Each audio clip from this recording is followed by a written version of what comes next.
turn from there to today's ground report. Now, as the Ganga swells up with the onset of rains and the monsoon, bodies of COVID victims that were buried in shallow graves on the river's sandbanks during the second wave of COVID have once again been found floating in the waters in Prayagraj. Over 160 bodies have been cremated so far in Prayagraj in the last 3 weeks.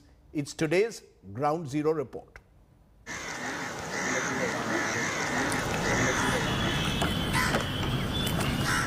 Bodies floating in the Ganga river in May at the peak of the second wave shocked India.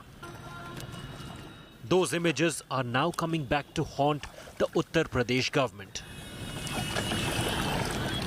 After the rains, more bodies are surfacing after the Ganga eroded its river banks at many places.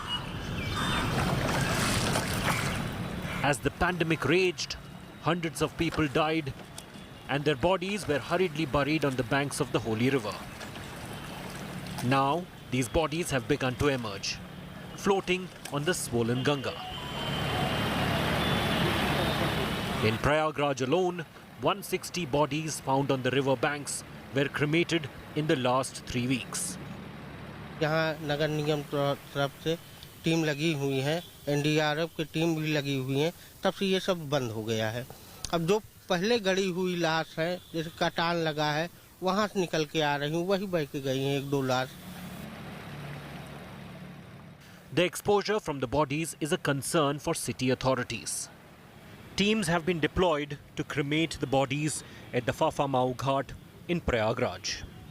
20-22 दिनों में यहाँ पर हम लोगों ने करीब 150 लाशों का अंतिम संस्कार हिंदू रीति रिवाज के अनुसार कराया गया। जो जैसे पानी बढ़ता था तो लाशें कट के दिखने लगती थी।